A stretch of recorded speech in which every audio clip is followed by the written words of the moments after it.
Hello students, स्वागत है आप सबका एक बार फिर से मेरे इस यूट्यूब चैनल पर। मैं हूं डॉक्टर रवि द्विवेदी और हम यहां पर कर रहे हैं इंजीनियरिंग मैथमेटिक्स। सो आज के इस वीडियो में हम लोग करने वाले हैं heat equation in one dimension.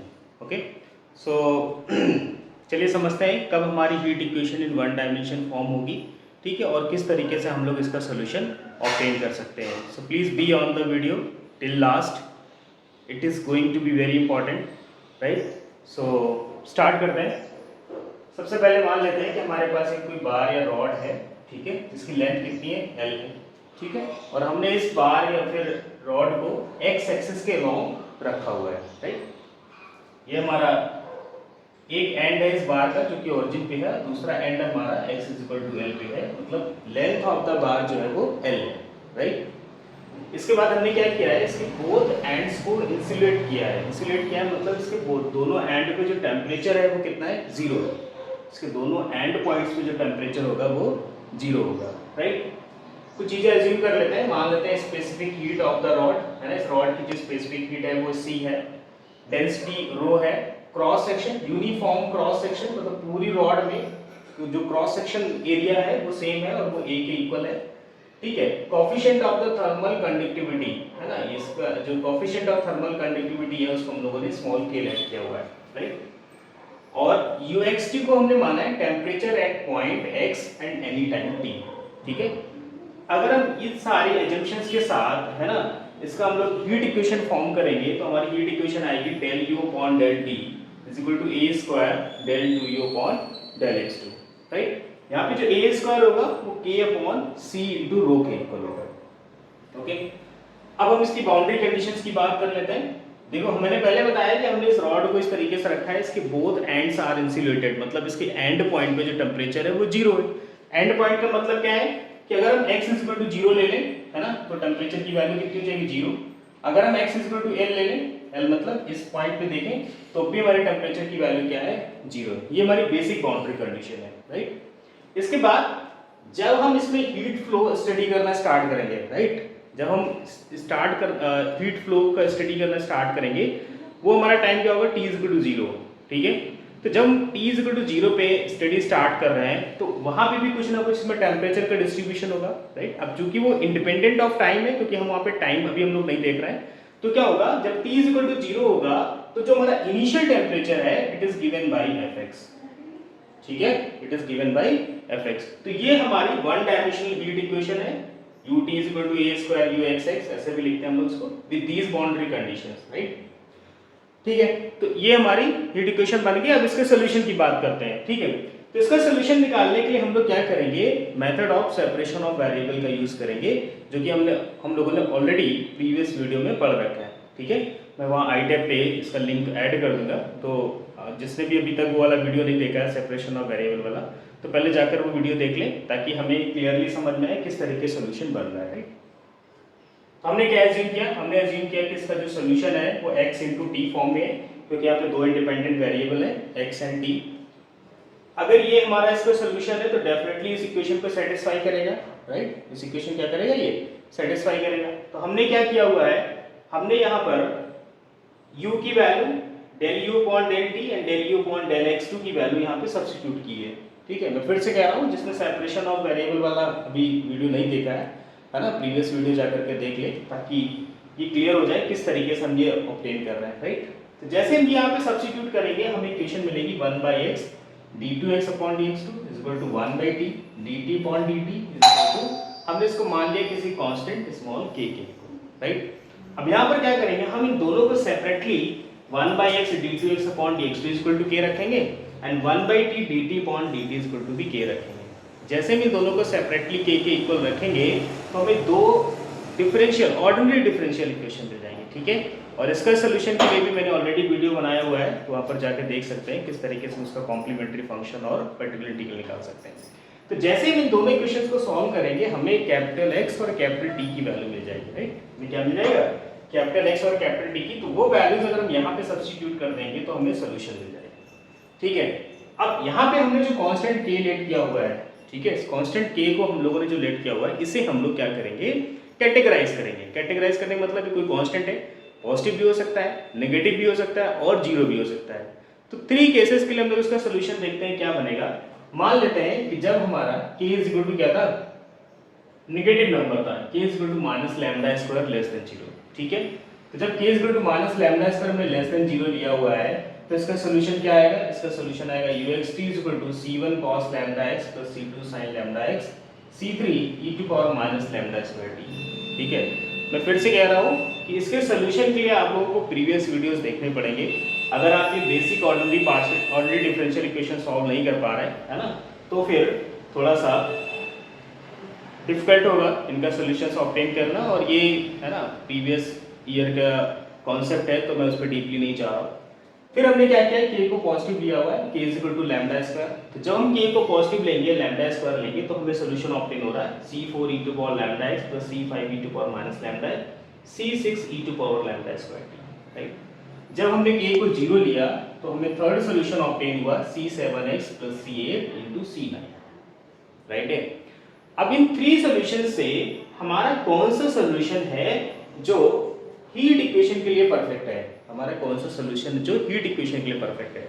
तो एक चीज हम जानते हैं कि टेम्परेचर और टाइम में रिलेशन क्या है, कि जैसे जैसे टाइम इंक्रीज होता है ना, टेम्परेचर हमारा क्या होता है, डिक्रीज होना शुरू हो जाता है। टेम्परेचर क्या करता है, डिक्रीज होना शुरू हो जाता है। तो अगर इन तीनों इक्वेशंस को हम ध्यान से देखें, ठीक है, तो टाइम पे बेस्ड हमारी जो वैल्यू है, एक ये वाला फैक्टर है, एक ये फैक्टर है, इसमें तो कोई फैक्टर नहीं है, ठीक है।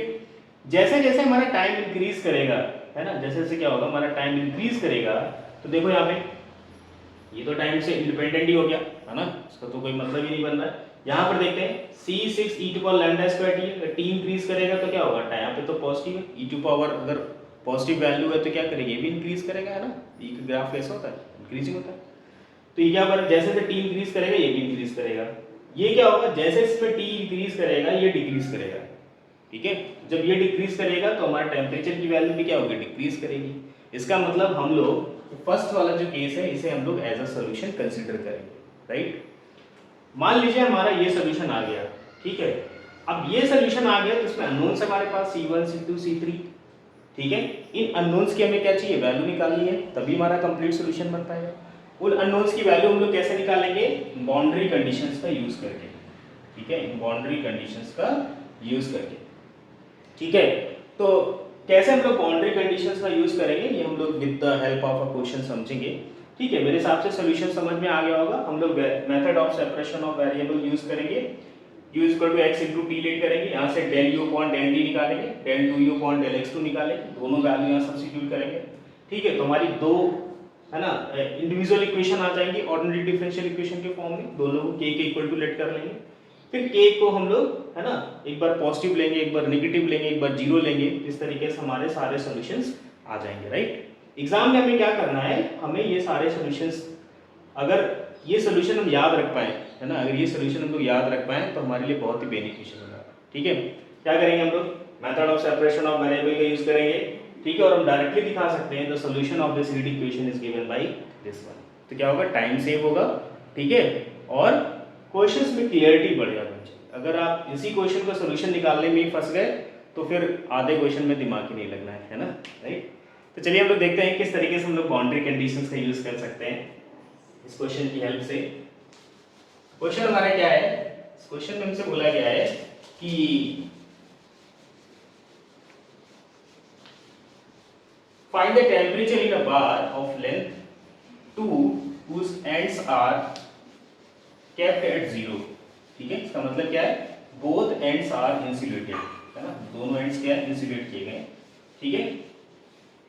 क्या करना है इसमें, insulated if the initial temperature is sin pi x by 2 plus 3 sin 5 pi x by 2। इसका मतलब ये है कि ये हमारा क्या है, इनिशियल टेम्परेचर यानी fx की वैल्यू दी गई है, ठीक है।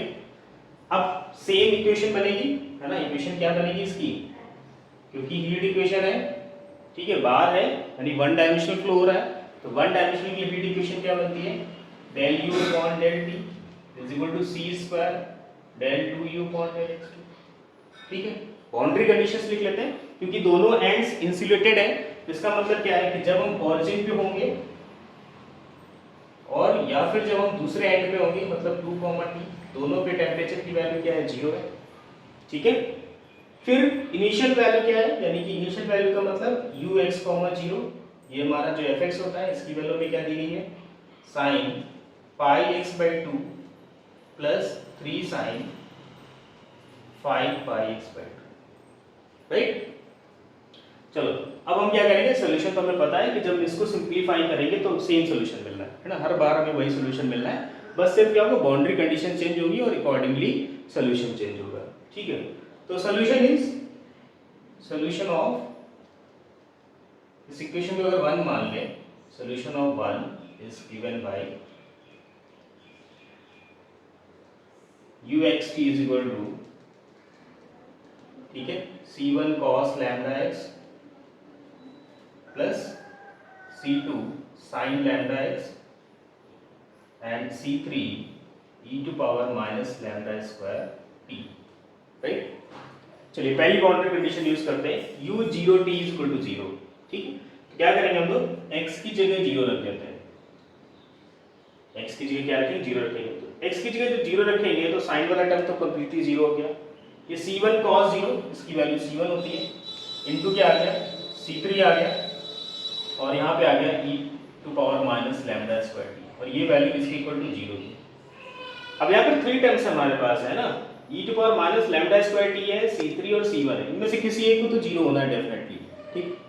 अगर हम ये वाला टर्म 0 करते हैं, या तो इसको 0 करते हैं या इसको 0 करते हैं, तो क्या होगा, ये पूरा टेम्परेचर जो डिस्ट्रीब्यूशन है वही 0 हो जाएगा। अगर c3 है इनमें से कोई एक 0 किया हमने तो ये पूरा 0 हो जाएगा, ठीक है। तो हमारे पास ऑप्शन क्या बचता है, हमारे पास सिर्फ ऑप्शन बचता है कि हमें c1 को 0 करना पड़ेगा। जैसे हम c1 को 0 करेंगे, इसकी वैल्यू उठा के हम लोग सोल्यूशन पर रख देंगे, तो हमारा नया सोल्यूशन क्या आ गया, uxt is equal to c2 c3 sin lambda x, okay, e to power minus lambda square t, ठीक है। फर्स्ट बाउंड्री कंडीशन, अब एक कांस्टेंट की वैल्यू मिली। अब हम सेकंड बाउंड्री कंडीशन यूज करते हैं। सेकंड बाउंड्री कंडीशन क्या है, u2t 0, u2 t is equal to 0, ठीक है। x की जगह 2 रखेंगे तो c2 c3 ये हो गया sin 2x e to power minus lambda square t equal to 0। Same situation फिर से आएगी हमारे पास, है ना, कि हम इनमें से किसी एक को 0 करना है। अगर हमने इस बार c2 को 0 किया, c1 पहले से 0 हो गया, c2 0 हो जाएगा, तो फिर से हमारा पूरा सोल्यूशन क्या हो जाएगा, 0 हो जाएगा, राइट। c3 को 0 नहीं कर सकते, ये 0 होना नहीं है, ये तभी 0 होगा जब हमारा t इनफाइनाइट पे जाएगा। तो बचा कौन सा पार्ट, यहाँ से हमारे पास पार्ट बच रहा है, ये सही, ये 0 नहीं है ना, यहाँ से हमारे पास पार्ट बच रहा है sin 2 लैम्डा है, 2 लैम्डा है ना, 2 लैम्डा इज इक्वल टू 0। अगर sin 2 lambda is equal to 0 है तो इसका मतलब 2 lambda is equal to n pi होगा, तो लैम्डा की वैल्यू क्या आ जाएगी, n पाई बाई 2 आ जाएगी, ठीक है। जैसे लैम्डा की वैल्यू n पाई बाई 2 आएगी तो हमारा नया सोल्यूशन आ गया ux, t is equal to, ठीक है, c2 c3 sin, ठीक है, लैम्डा x है यानी n pi x by 2, right, e to power minus n square pi square t by 4, ठीक है। जो xt क्या आ गया, c2 c3 sin n pi x by 2, ठीक है, e to power minus n square pi square t by 4। यहाँ पे n क्या होगा, 0 प्लस माइनस 1 प्लस माइनस 2, इस तरीके से, ठीक है। अब n की हर एक वैल्यू के लिए हमें यहाँ पे एक सोल्यूशन मिलेगा, हमें क्या मिलेगा, n की हर एक वैल्यू के लिए हमें यहाँ पे एक सोल्यूशन मिलेगा। तो इसका मतलब क्या है कि जब n इज इक्वल टू 1 लेंगे तो ये कोई कांस्टेंट की वैल्यू आएगी, n इज इक्वल टू 2 ले लेंगे फिर ये कोई कांस्टेंट आएगा। तो इसको हम लोग और एप्रोप्रिएट वे में कैसे लिख सकते हैं, इसको हम लोग और एप्रोप्रिएट वे में लिख सकते हैं कि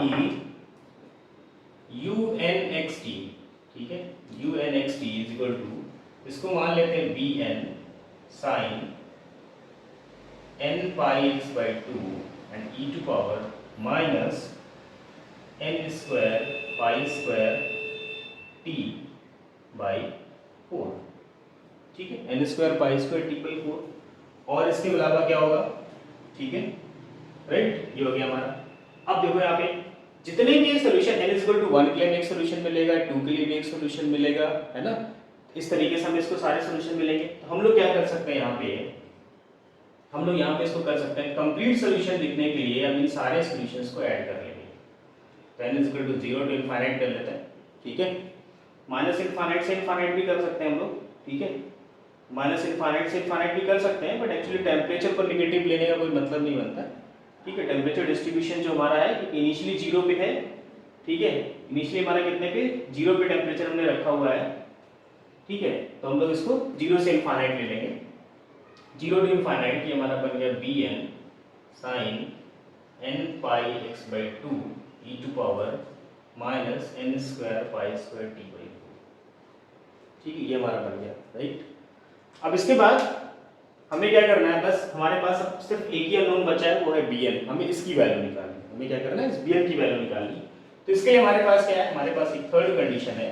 थर्ड कंडीशन क्या है, थर्ड कंडीशन हमारे पास ये है कि जब t इज इक्वल टू हम 0 लेने वाले हैं, ठीक है, जब हम क्या करने वाले हैं, t इज इक्वल टू 0 लेने वाले हैं, तो ठीक है, अभी इसको क्या करो, माइनस इनफाइनाइट से इनफाइनाइट रख लो, है ना, क्योंकि हम पॉजिटिव नेगेटिव दोनों वैल्यू ले रहे हैं, ताकि फिर हम लोग देखेंगे कंडीशन के हिसाब से क्या होगा। तो लास्ट कंडीशन हमारे पास क्या है, लास्ट कंडीशन ये fx, 0 जो है वो fx के इक्वल है, और fx हमारा कितना गिवन है, sin pi x/2 plus 3 sin 5 pi x/2, right. चलिए इसको यूज करते हैं, यहाँ पे x t की जगह 0 रखते हैं, तो क्या बन जाएगा, ये summation n is minus infinite to infinite bn sin n pi x/2, और t की जगह हमने 0 रख दिया, तो ये हो गया 1, और ये बेसिकली किसके इक्वल है, sin pi x/2 plus 3 sin 5 pi x/2, ठीक है।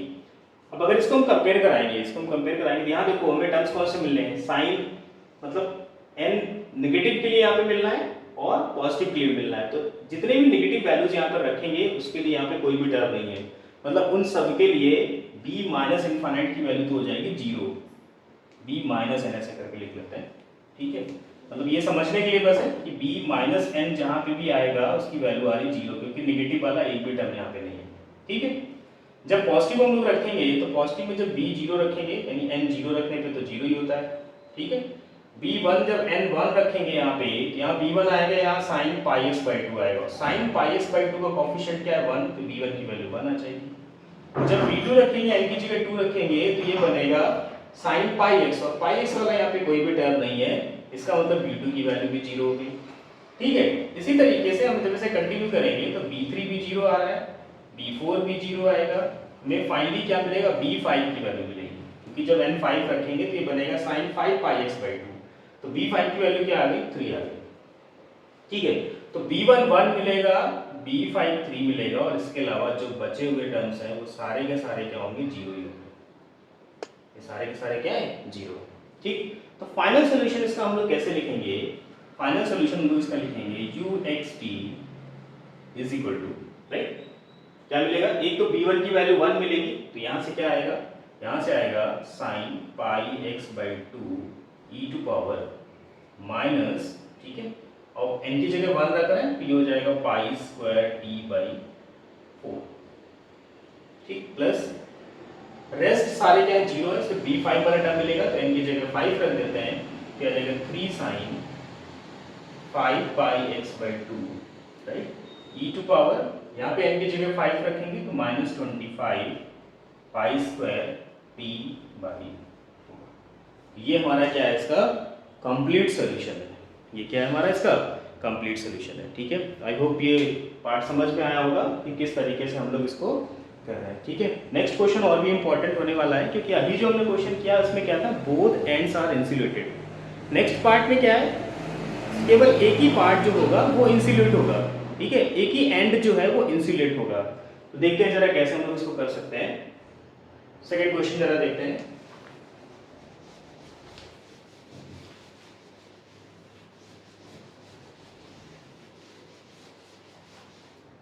देखो सेम इक्वेशन हमें गिवन है, right, ut is equal to c square ux, same solution हमें मिलेगा, हमें सिर्फ क्या चेंज करना है, हमें सिर्फ बाउंड्री कंडीशन चेंज करनी है।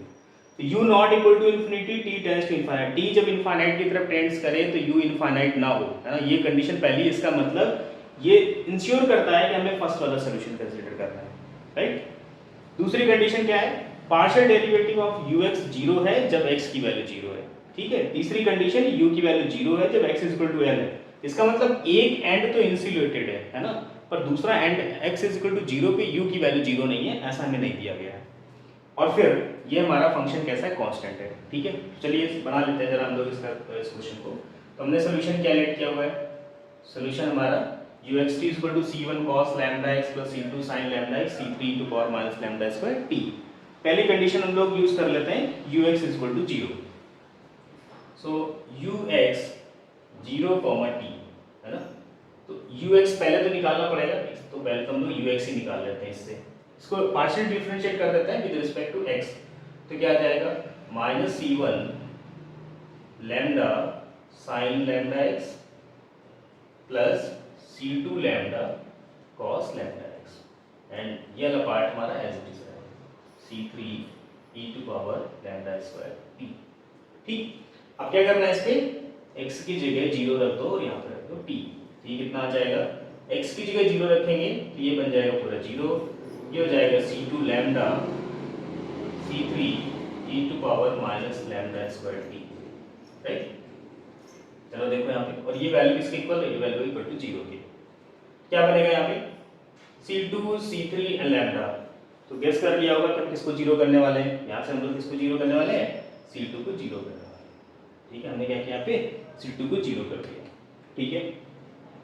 जब c2 को हम लोगों ने 0 कर दिया, ठीक है, तो क्या बचेगा हमारा यहाँ पे,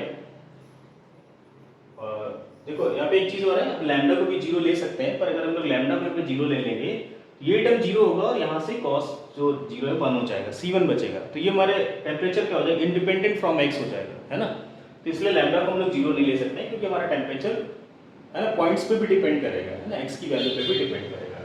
c2 0 आ गया, तो हमारा नया सोल्यूशन क्या बन गया, uxt इक्वल टू बन गया c1 cos लैम्डा x, ठीक है, और इसके साथ क्या बचेगा c3 e to power minus lambda square t। Next condition क्या है, ul t इक्वल टू 0, इसमें x इक्वल टू l रख देते हैं और इसको 0 कर देते हैं, c1 cos lambda l c3, ये बनेगा c1 c3 cos l lambda into e to power minus lambda square t equal to 0। जब इसको सिंप्लीफाई करेंगे तो क्या होगा, यहाँ से हम लोग इस बार cos को ले लेंगे, l लैम्डा इक्वल टू 0, मतलब यहाँ से क्या आ जाएगा, l lambda equal to 2n minus 1 pi by 2, right. तो लैम्डा की वैल्यू क्या आ जाएगी, लैम्डा इक्वल टू आ जाएगा 2n माइनस 1 पाई बाई 2, ठीक है।